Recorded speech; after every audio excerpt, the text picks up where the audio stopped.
Hey guys, this is Jonas Helbert with Streetlight Realty and the Carolina Group. Today we're going to be going over how you can better use the two most popular home search apps in your phone, and that's generally going to be Zillow or Redfin. So let's dive in. We're going to start with Zillow. The first thing that I want to bring your attention to is going to be in the upper left-hand corner. It's going to be the map or list, depending on which version you're looking at. So we're in list, just switched it over to map, and now it says list, and you can switch it back over. Now, if you're more about the house, you're going to be wanting to use the list feature. If you're more about the geographical location of where your property is, you're going to want to use the map feature. That way you can zoom in on a certain part of town. Now, in the upper right-hand corner, there's going to be the filters section. That's what's going to allow you to kind of narrow in your price range, select the bedrooms, bathrooms.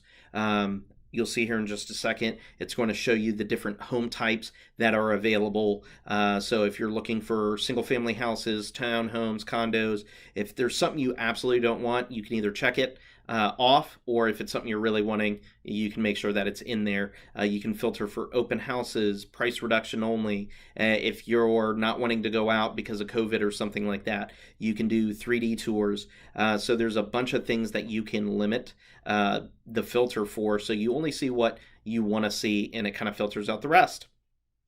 So that's kind of what that filter function is for. And then now we're going to take a look at the bulk of the body. One thing that I think is important to point out is if you're looking at this 3174 Willow Bend, that red dot that you're looking at, that is actually a house that's for sale. Now, not every house you see on Zillow or Redfin is going to be an active listing, and they don't always do the best job of explaining that to you. So, the other little bits of info that you're going to get is you do get that snapshot from the price point and all of that. 230 right here on King Edwards. If you notice, that one's orange. It's pending. That one's not actually for sale at this moment. So that kind of explains that. But you do know that's a 3-bed, 3-bath, 1,500 square foot home. And it's all right there in a snapshot for you. Let's see if we can find any other kind of listing statuses.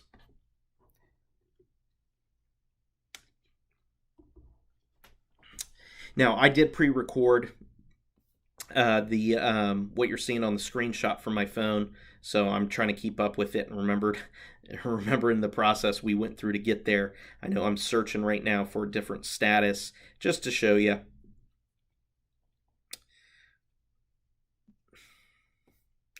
So right there, you see 185, 1936 North Longview Street. That's actually a pending property as well. It says under contract. And then right there, see, the seller has accepted an offer, but the sale is not yet complete. So that's a little bit more about that.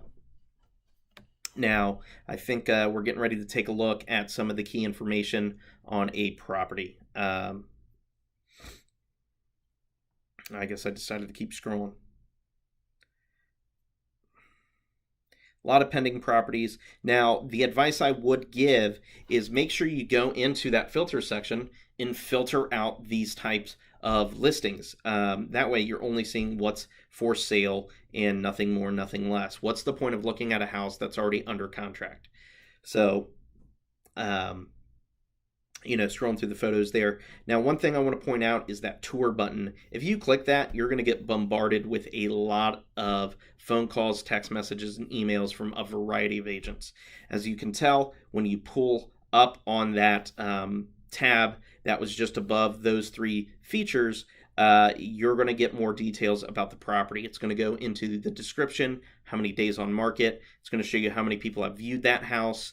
Some kind of interesting stats. It lets you know, is this a hot property or is it not? It gives you the listing information right here. So take a tour with a buyer's agent. What does that mean? That's not how you get in contact with the listing agent. That's just how you get in contact with people who have paid Zillow to receive leads for that zip code or that specific property in this instance. And if you were to request a time, what's going to happen is that same message will get blasted out to 3 to 4 different agents. And now you're going to have multiple phone calls, text messages, and all that. So my advice, don't click on that. There's no point in doing it. That person doesn't know any more about the property than maybe a real estate agent you're already working with or the listing agent themselves. And these are just folks who have paid Zillow to try to get access to your information. So keep that in mind. It's not the most highly skilled or the most knowledgeable person when it comes to that property. Not saying that the agents that you get paired up with aren't knowledgeable or skilled. It's just they're not necessarily any better or more qualified to answer questions about that property than the person you may already be working with. So as you continue down with the features, it continues to go on. It gives you more information about the age, the type of utilities that it has, whether it's gas, whether it's not gas, electric, and all that fun stuff, the type of heat, the type of cooling, and all of that. So again, the contact information, it's going to be the same. If you fill that out, hit send, it is just going to bombard your phone with a bunch of spam, really. So more market information about prices, tax history. Some of this stuff is accurate, some of it's not. One thing I forgot to mention earlier, the Zestimate, that can be somewhat accurate. It can be totally off. It can be overvaluing properties, undervaluing. They just try to use an algorithm to make a highly educated guess as to the value of your home. Same thing with this payment calculator that you're looking at. For instance, you may have mortgage insurance. They don't even include it in there. So be careful with that. School information, the rating system and all that. Not bad. So right there, it's showing you some of the photos of the agents that you may get in contact with, if you were to click on the give me more information button. So, and then it tries to show you similar houses in the area.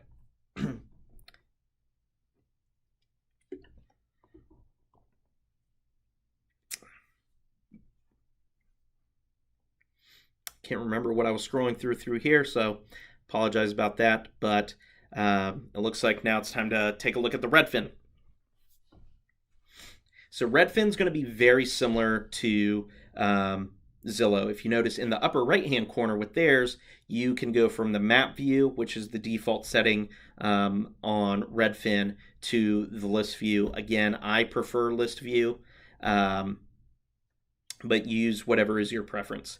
Now, one thing I noticed when I was going back and forth between Zillow and Redfin, Redfin has changed some of their features. Now the filters is very similar. Again, you can do, houses, multifamily, for sale. You can switch from active to pending under contract. But what I noticed was interesting as I was scrolling through the list, notice it doesn't say whether any of these are active. There's hot home, there's new construction. If you look at Blythewood Drive, you notice it doesn't say whether it's active or pending. Again, I think this is just an attempt for them to show you, hey, we have a lot of properties. Whether it's active or not, I think is kind of irrelevant to them.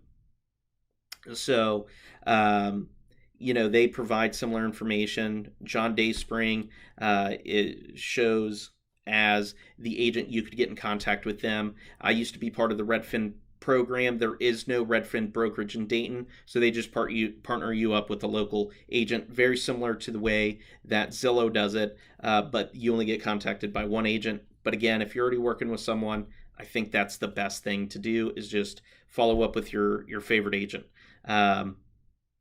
If you notice, very similar features to Zillow, but none of these, and that's what I'm checking right now, is none of these actually are showing you whether they're active or not. And I found that new change to Redfin to be extremely interesting. Now, it's nice to know new construction, whether a property's hot or not, but for them not to be showing you which ones are active or not seems a little interesting to me. So at this point, I'm trying to see what am I looking at. And if you notice, you can filter for only active listings and all that. but you really have to go into the filters to know if that's all you're pulling up. So you have to be diligent, it seems, with Redfin to go out of your way to make sure you're not receiving the pending listings. So a little bit interesting in that regard. Let's see.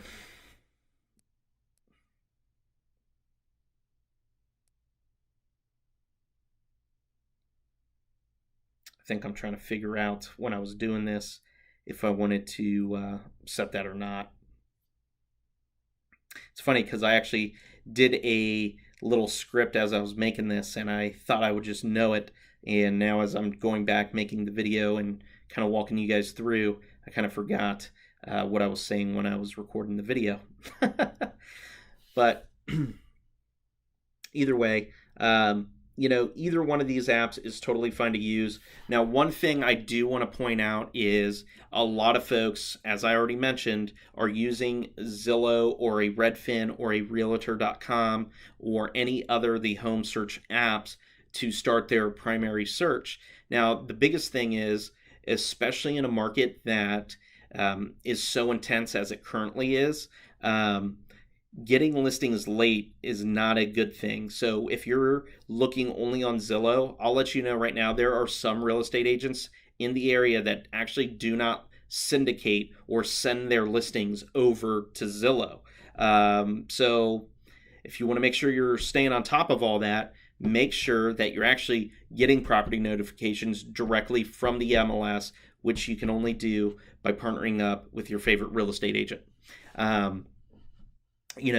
These properties that do syndicate, sometimes it's within 15, 20 minutes. Other times it can take a couple of hours to make it through the MLS and onto Zillow or onto Redfin or onto Realtor.com. It is not the fastest, most efficient way to receive properties. The fastest, most efficient way is through your real estate agent.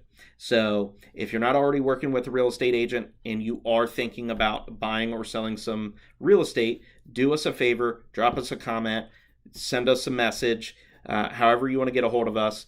Make sure you reach out, and we'd be more than happy to help you set up a property notification directly through the MLS so that you can get the information as quickly as it can possibly be fired out, and to make sure you're only getting properties that you're interested in.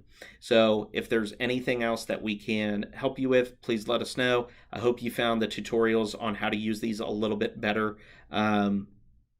Educational. Maybe you didn't know about all these features. Maybe you did. If you did, well, maybe next time. But either way, just let us know if there's anything we can ever do in the future to help you guys out. Thanks again for watching. All our contact information is going to be somewhere in the message, depending on which social media platform you're watching this from. Thanks. Bye.